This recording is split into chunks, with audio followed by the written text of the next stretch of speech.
So, hey folks, my name is Kartikey. I am a Google Developer Expert in machine learning under Gen AI category. And today we will talk about how we use LLM Inference with basically MediaPipe. And I tried to do some kind of thing with Gemma. It's a total in development process. It's in a beta thing. Basically, it's recently launched during Gemma London Day, basically. So I will try to do some basic hands-on kind of thing, but I hope so you will get what I wanted to tell you around it. But yeah, let's go with it. So so first of all, what is LLM? In case anyone didn't know, I just give them a basic introduction. An LLM is a neural network that provides the distribution of text on which it trained, basically. So you can think like if suppose it can take a input like it raining cat and it basically predict that thing. I guess you can see that thing in your Gmail or Google Docs. It basically predict the next words basically on that thing. Suppose like roses are red, so generally it prefers violets are blue, and sugar is sweet, kind of something like that. And if you will see on the recent Gemma, I guess code LLM part, so what it refers basically, you basically shared one part of it, and it basically recommend the next part of the code basically. So the current generation of LLMs are trained on obviously a large and diverse data set, which represent maybe all kind of maybe languages or any context from around the web, right? So these models have, you can say, billions, sometimes even trillions of parameters that when you are basically going on the Hugging Face and you can checking around the different on what parameters basically these models are built of. So you can take on that thing, and basically on that part, you have seen previous generation like your phone's autocomplete kind of thing. Basically, on if you using Google keypad, you pretty much know around it how it basically predict the next word kind of thing. Yeah. So this is some of the classical language problem that we like generally we prefer to go with. This makes them useful for a number of common, you can say, some classical natural language processing tasks that we provide, or you can say NLP task around it. And the main thing, LLM let us to prototype fast. So on top of all these abilities, LLM let us to prototype AI driven application. What is main of it? So basically it traditionally built an ML powered app, which means actually when we suppose if we giving any prompt to any large language model, obviously work around the data. And sometime when we say how we can reduce the context, obviously we have to provide some context behind what you are basically want from the LLM of that particular neural network around it. So generally we have to give some keywords around it, how we can basically put in around it. So this obviously took a lot of time or resources, while LLMs explore an AI-powered idea in minutes. Basically, that's the main behind idea around it. So if you will see in the next part where we are trying to basically take example, like explain this joke. I used to be addicted to soap, but I'm clean now. And model try to do in a more pun way basically. So model will say the joke is a pun on the word clean, and it has two meanings. Obviously, on English thing, we have the if anyone following hip hop, they pretty much know the subliminal shots kind of thing and this and that, which came into the responsible AI kind of thing came into play. And obviously, thanks to their massive size, LLMs are also able to perform well on new class of language tasks like explaining humor kind of thing. And for many tasks, you can just ask model to do it. And or maybe you can say stimulating some creativity, like this is a dense slide, so something like that. You can basically tweak some of the, you can say, prompts around it, and you can check what it you like. Suppose if user provide give me 5 neat ideas for science fair project. So obviously if you ever use, you can say, Gemini or Bard, you pretty much know it will list down the all the things around it. And so the question came around why large language model is different. So obviously they have a different three main thing, you can say. So LLM are characterized by emergent abilities, you can say. On the third, the major thing basically we are working around is search. That's basically what, if what breakthrough came from Chat GPT, it's majorly how we can make user experience of the search part basically. And obviously conversation is always a play game around it, how we can make a more chatbot more better UX part, or you can say developer experience to make it more better. And third, but not but the least, that is content generation. That is happened during the period when stable diffusion models came around play. So people thought, let's do some content creation around it. So LLM change how we interact with intelligence system because of their contextual understanding of human language. That if anyone heard about computer vision, right? It's have a same concept of the analogy of human eye. Same thing with LLMs. How we interact as a human, we are trying to make it same thing on LLMs basically. Or maybe with an LLM, SQL query can become a simple question. Need to find information on that particular website. Type it maybe in chatbot or anything, right? And LLMs are basically next in machine learning journey that we generally prefer. Like then with neural network, you are able to unlock hidden patterns in much of the larger data set that you can do it. But to more contextualize it, obviously like Google, obviously from starting point, obviously invested a lot in AI. So this is the basically trend around it. How generative AI is maybe a top mind for us in general when we see around it, and that's what right now Gemma or Gemini is working on, the multimodality basically. So what is multimodality? If you talk about, it's majorly from different models. Multi means many, and modality is basically model. Different model came around on one part and trying to do fix that thing with transformer basically. And why it is important? Obviously, it helps to basically get in a one area and how we can do it. So that's what basically Gemini era came around it. And these are some of the for multimodality reasoning and seamless across text, images, video, audio, or right now code also you can say. These are some of the versions that you can go for it. I can share the links with the if you want to test it out. Even though some of the thing are on the cloud, I guess recently Gemma 1.1 and 1.5 around it. You can test it around on that way. Ultra Pro Nano around it if you want. And Gemma basically are the models built from the ground up for it's like a light version of Gemini, you can say, where we developers try to enhance the power of Gemini basically to use on your daily application to build some of the apps around it. Basically, that's what they came into it. And that's these are the some of the part that Gemini basically is distributed. We try to focus on the developer part, that is Gemini API. But right now, my major focus on the thing that is important, just want to ask, is there anyone here know about what is MediaPipe? If anyone can share in the comment section so that I can check it around. Is there anyone? Or if you didn't know anything, it's okay. You can write no also. Have you ever heard about MediaPipe, folks? Let me know.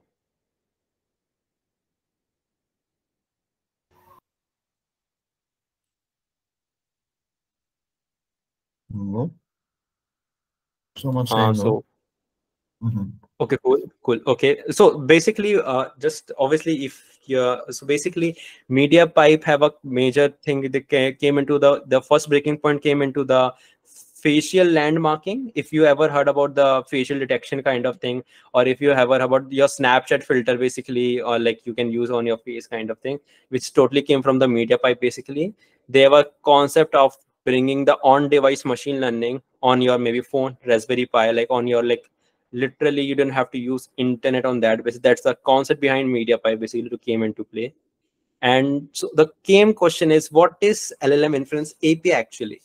Basically, it's an API lets you run large language model completely on the browser for the web applications, or maybe you can use, like they are also still working on for the mobile thing also.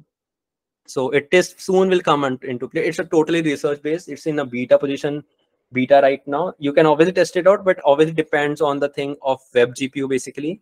I will share you how you can use it. That's what the main thing. But let's go to the main thing, what we are trying to do here. So basically, I will try to provide a built-in support for multiple text to large language model here and how we can do it. So this is some basic, you can say, need. You should have a web GPU support. And these are some, I prefer to go with the recent browser, like you can say recent upgraded Google Chrome browser with support web GPU. You have to go with some settings around it. And yeah, that's what the main motto, obviously. And in case you didn't know what is web GPU, it's more like basically it's a standard by OpenJS basically, which basically focus on an API which harness the power of your local graphic processing unit, that is GPU. That's simple as it is. Like if you have a GPU and your Chrome can use that particular GPU to basically enhance to working around it. Before web GPU, it's WebGL and WASM on a simultaneous basis. So basically WebGL works on the thing, can be render 2D 3D objects around it on your browser. Now it's more come into the more power on the GPU part basically. That's why GPU programming came into play while during web GPU. It's more like an architecture, you think in that way basically, in that way. I will just give you some MediaPipe, you can say, kind of want to test it out. So what you can do, open your inspect position and just run this thing. And if it fails, if it's showing error like this, and so that means there's a high chance, that means your obviously WebGP is not active basically, which shows in this format basically, which actually tell about the different you have to test on the local thing, like you have to serve some of the models around it using Python. I will do it, I will show the code. Obviously I basically try to build on my system. It's sometimes work, but it takes a lot of time to basically build on it on your local system. You can obviously try it out. And basically if it is showing null, that means there's some issues with your settings around it. Obviously you can write, just create an adapter and basically pass it on as in a await keyword, because it's an asynchronous process. It takes time to understand is your graphic processing part is there or not. Cool. And same thing, it will show if it's showing the same error, that means there's some maybe dependencies issues with your Chrome browser. That's why in starting I already saying, please try to update your web Chrome, even though it support most of the thing. But in case if you didn't have GPU, so yeah, there's some problem behind. You obviously can't do on device ML around it. That's a major task behind it. And yeah, these are some of the task dependencies. You have to install these packages. Actually they have to focus on around it. These are some of the packages. And do not take tension, I will share the slide with you after the event. So like I will share with the organizer so they can share with you. So do not take tension around it. These are some of the dependency, like these are task tests. If you're related to go for only test related thing, image related thing, and order related, all things are there. And you have just to add some CDN files in at HTML file at your HTML thing. And these are some of the JavaScript packages that we basically use for to LLM Inference API. So I am not going into the depth of web GPU architecture right now because it is out of the scope of this talk. If you all invite me again, like I will definitely give you a proper demonstration part of the web GPU part right now, but it is just more on the thing of how we can use in that format. These are some of the installation part. And again, Gemma is obviously on the Kaggle. You directly use on the TensorFlow Lite version. And there are other models also, you can try it out. But what you have to do, you have to convert the other models, that is Phi2, Falcon, and other model into a TensorFlow Lite converter, because the thing is, the model type is different from the Gemma, because Gemma is already in basically in TF Lite format. So what you have to do, if you are using Phi2, Falcon, or any other machine learning any other model, language model, what you have to do, you have to convert that thing into TF Lite model basically, and then try to run over on your, you can say, inference point basically. Yeah.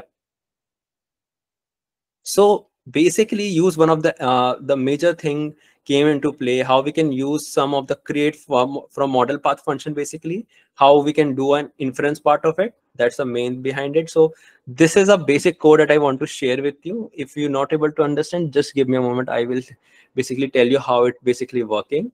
So let me bring a laser point here. So what I'm trying to do, basically, I creating a promise here, which passing this obviously a CDN file link.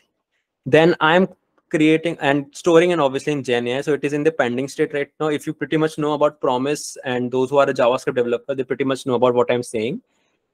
In case you didn't know, like it just think like I'm basically I'm storing something from Gen AI task and just passing to in the LLM inference part, where I'm basically passing with some of the parameter. You can take on the maximum token top. These are some of the parameters that is work around with the Gemma, you can say, for the asset part, basically, you can say, right? And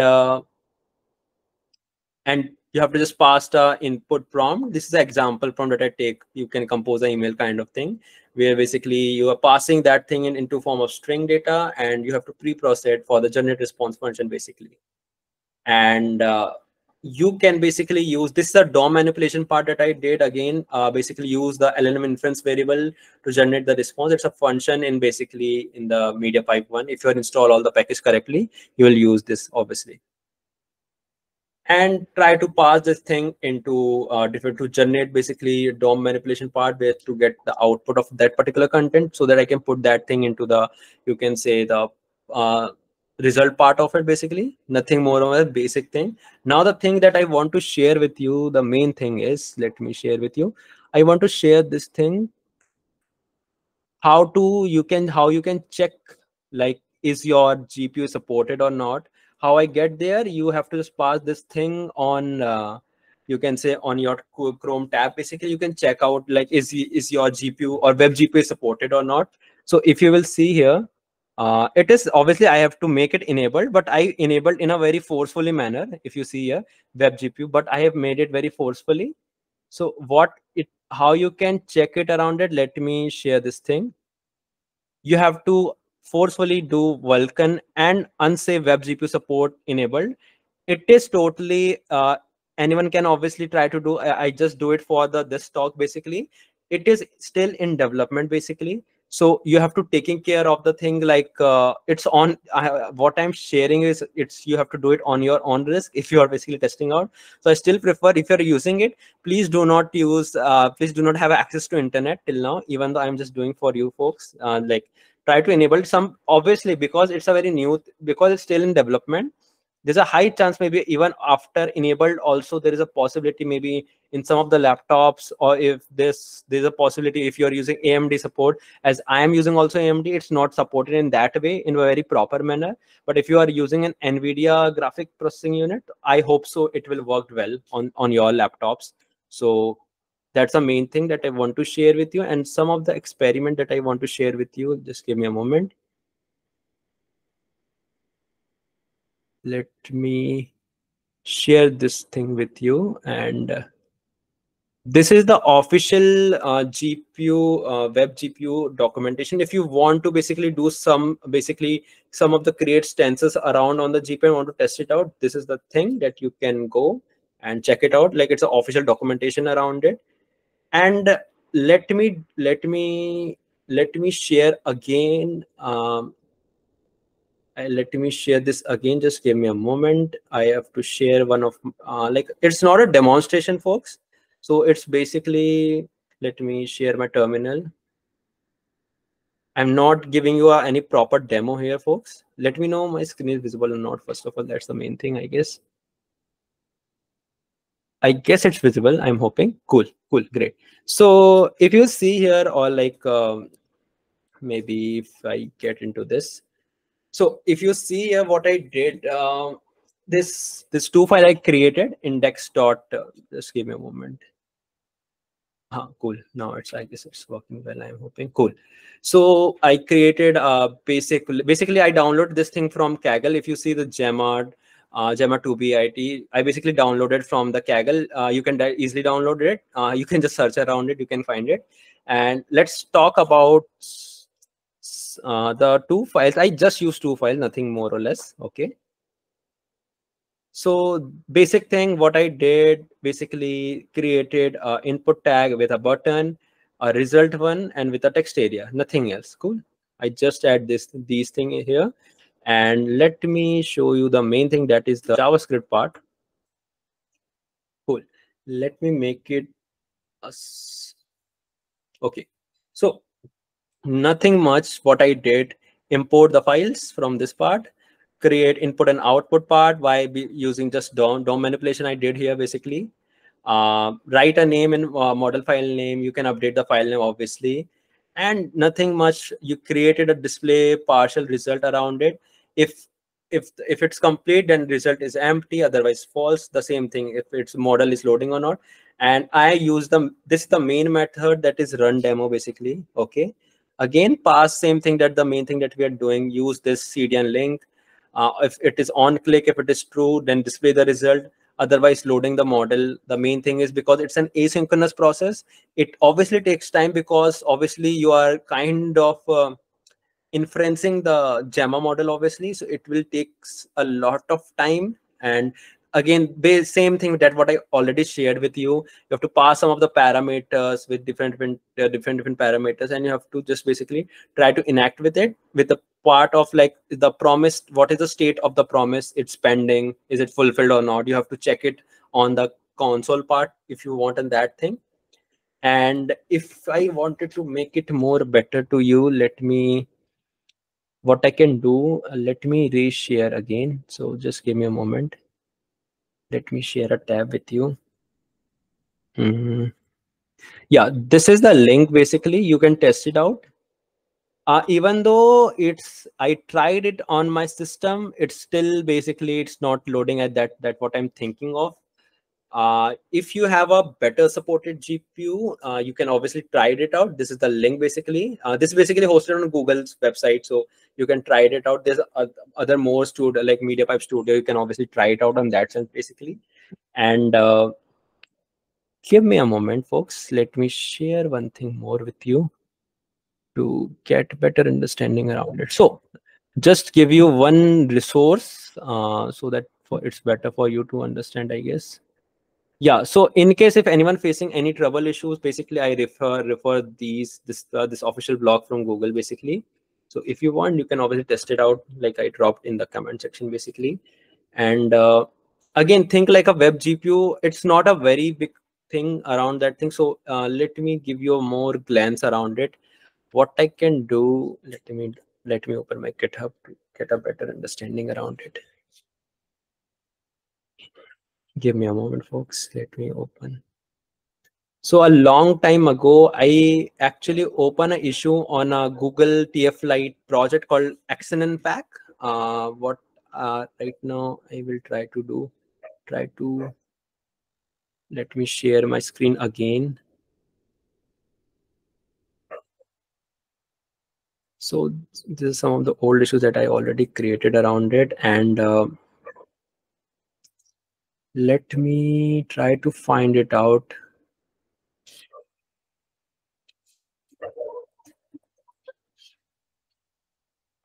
Cool. So basically, a long time ago, like it's I guess 2 to 3 years back, basically, these are some of the functions which is basically at that time mod kernel with WASM and you can say web GPU is not supporting in that point. Why I'm sharing this issue basically. The point is how inference point is working. You have to focus more on the inference points. When I'm saying inference point, what is the meaning of it? When you suppose I don't think so I can share the, let me see, is it visible or not? No, it's not visible, I guess. So I basically, what you have to do around it, what I'm telling you is like open an inspect section basically, and try to basically do same kind of section of code that where we are trying to find what is the GPU pointed. And when you refresh the inference point, what had happened, network, you can go to network tab and you can check how much there's a drop of you can say data point sections. You can find out what is the what GPU power you're using on Chrome apart from the normal CPU power. Why it is important? It's just to get a glimpse of how your function is activated or not. It helps you a lot in more that way. But this is my day. Like I hope so I kind of give you some glimpse around how you can use MediaPipe to it. And thanks, folks. I hope so you got something from my talk. So yeah, thank you.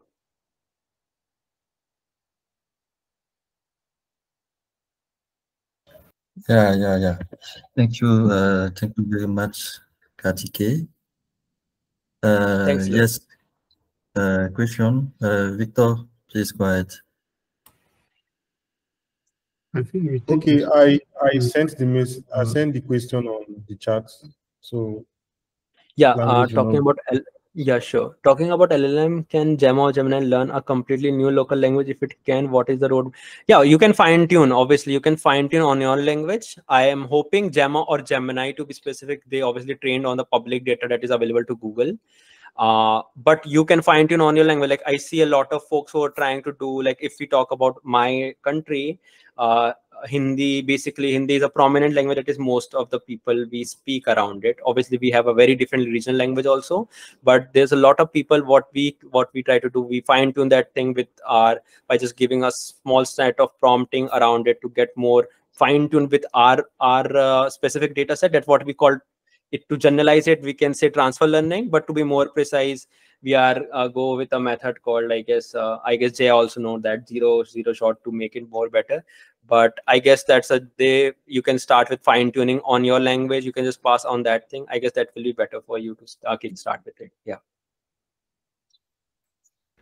Okay. Thank you so much. I would have asked for if there is a possible demo or a link to help with that, because one thing about Africa is we need to be able to use this AI to solve our immediate problem, and language is one of our immediate problem, to be able to communicate between ourselves, So Yeah. if can help with maybe a link or maybe a roadmap, so we can know what it takes and work toward it, it won't be a bad idea.